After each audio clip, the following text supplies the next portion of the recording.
Dear students, estimating of working capital के बारे में मैं आगे विस्तार से बता रही हूँ। पिछले वीडियो में हमने तीन कार्यशील पूंजी की गणना की विधियों के बारे में अध्ययन किया था। इस वीडियो में मैं शुद्ध चालू संपत्ति पूर्वानुमान विधि के बारे में बतला रही हूँ। इस विधि के अंतर्गत प्रत्येक चालू संपत्ति के लिए महीने में वित्त की मात्रा परिचालन चक्र की विभिन्न अवस्थाओं के दिनों के आधार पर पूर्वानुमानित की जाती है। इस प्रकार कच्चे माल का स्कंद, प्रक्रिया में रहने वाले कच्चे माल की राशि, निर्मित माल का स्कंद, देनदारों में बकाया राशि तथा अन्य प्राप्तियां तथा दिन प्रतिदिन के भुगतान हेतु अनुमानित रोकड़ एवं बैंक शेष का अनुमान लगाया जाता है। इसके साथ ही चालू दायित्व जिनमें कच्चे माल, मजदूरी, किराया, प्रशासनिक व अन्य व्ययों के अनुमान भी लगाए जाते हैं। चालू संपत्तियों एवं देनदारी दायित्वों के पूर्वानुमानित राशि का अंतर संस्था में कार्यशील पूंजी की आवश्यकता को दर्शाता है। इसके लिए मैंने एक उदाहरण लिया है जिसके माध्यम से मैं इसको समझाना चाहती हूँ। Smith limited sales goods at gross profit of 25% depreciation is taken into account as part of cost of production. The following are the annual figure given to you. इसमें सेल्स 2 महीने के क्रेडिट पर 18 लाख की है। मटेरियल कंज्यूम्ड 1 मंथ क्रेडिट पर 4,50,000। Wages paid 1 month lag इन payment, 1 महीने के अंतराल पर भुगतान किया जा रहा है, 3,60,000। कैश मैन्युफैक्चरिंग एक्सपेंसेस 1 महीने के अंतराल पर भुगतान हो रहा है, 4,80,000 का। एडमिनिस्ट्रेटिव एक्सपेंसेस 1 महीने के अंतराल पर भुगतान है, 1,20,000 का। Depreciation on fixed assets 60,000। Sales promotion expenses paid quarterly in advance. मतलब एक साल को यदि 3 महीने में 4 भागों में बांटेंगे तो 60,000, तो 1 महीने का 15,000 आएगा, इन 1 क्वार्टर का। Income tax payable in 4 instalment of which 1 lies in the next year, 1,50,000। The company keeps 1 month stock of raw material and finished good is also keeps rupees 1 lakh in cash. You are required to estimate the working capital requirement of the company assuming 15% safety margin. अब मैंने आपको इसमें निकाला है कि current assets debtors कैसे निकाले हैं। जो cash cost of good sold है 14,70,000 और 2 महीने के उस क्रेडिट पर है तो 2/12 हो जाएगा। 1 वर्ष में 2 महीने के पे तो वो कितना आ रहा है, 3,45,000। और प्रीपेमेंट एसेस प्रमोशन एक्सपेंसेस कितने हैं, 15,000।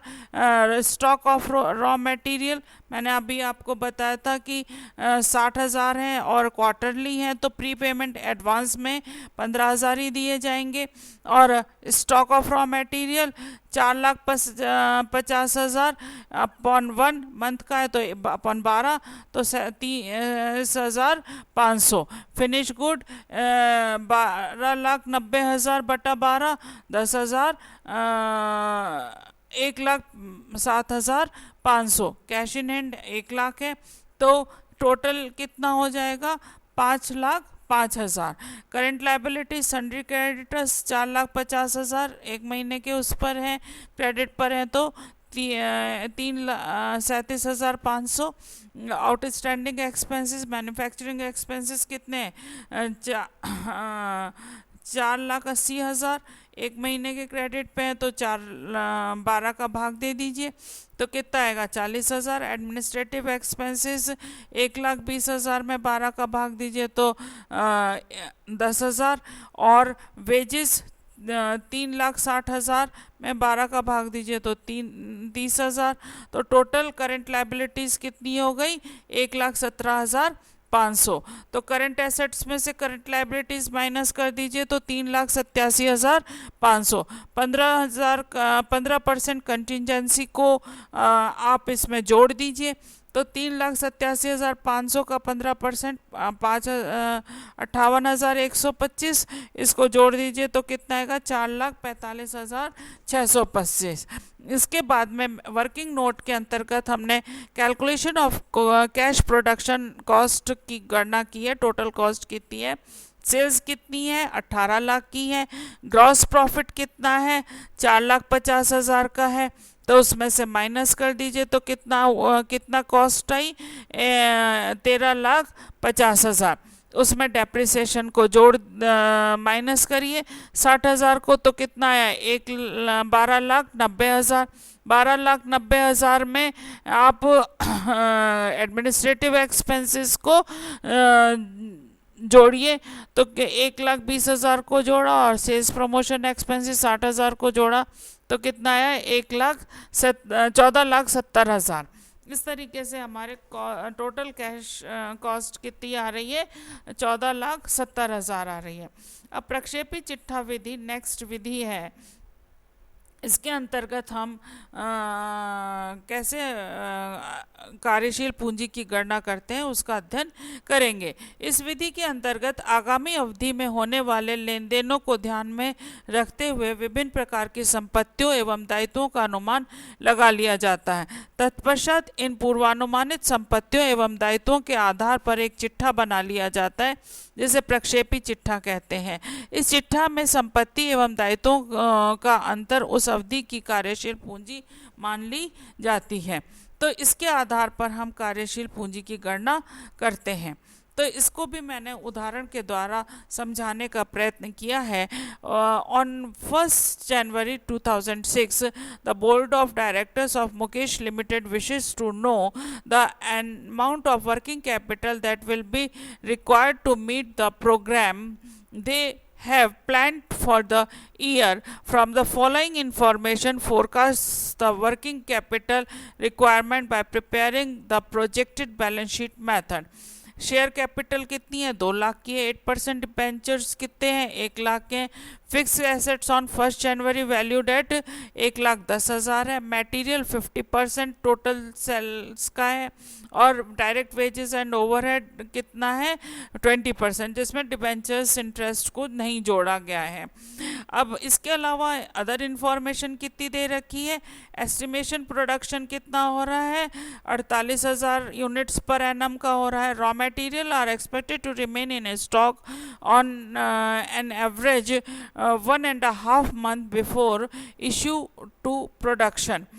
प्रोसीडिंग टाइम कितना है 2 months है, मतलब वर्क इन प्रोग्रेस कितना है 2 महीने का है। Finish good will stay in warehousing awaiting dispatch of customer is 2 month। Warehousing में कितना टाइम रहता है फिनिश गुड 2 महीने रहता है। क्रेडिट टू डेटर्स है 2.5 महीने का, क्रेडिट फ्रॉम क्रेडिटर्स है 1 month का।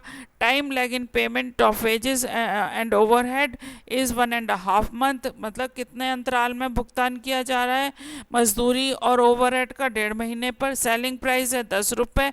There is regular production and sale cycle, ignore depreciation. अब इसके आधार पर हमें गणना करनी है वर्किंग कैपिटल की। अब इसके अंतर्गत हमने देखा कि करंट एसेट्स में से करंट लायबिलिटीज़ को माइनस कर दीजिए, तो करंट एसेट्स जोड़ दिए हमने raw material, work in progress, finish good, debtors और कैश को, तो टोटल कितना आया 3,58,000। और करंट लायबिलिटीज़ कितनी आई 32,000, तो 3,58,000 में से 32,000 माइनस कर दीजिए तो कितना आया वर्किंग कैपिटल 3,26,000 आया। अब हम इसमें डेटर्स की कैसे गणना करी हमने, टोटल सेल्स कितनी थी 4,80,000 और 4,80,000 कैसे आई 48,000 तो यूनिट प्रोडक्शन हुआ पर एनम और 10 रुपये सेलिंग प्राइस था तो 4,80,000 आ गया। और 4,80,000 2.5 महीने में उसका भुगतान होना है तो 2.5/12 कर देंगे तो 1 लाख आ जाएगा। स्टॉक इन रॉ मटेरियल का टाइम कितना है 1.5 महीने है और रॉ मटेरियल कितना है टोटल सेल्स का 50% है तो 50/100 1.5/12 तो कितना आया 30,000 आ गया। इस तरीके से हम इसकी आगे गणना करते हैं और stock of work in progress और आगे इसकी गणना करते हैं। धन्यवाद।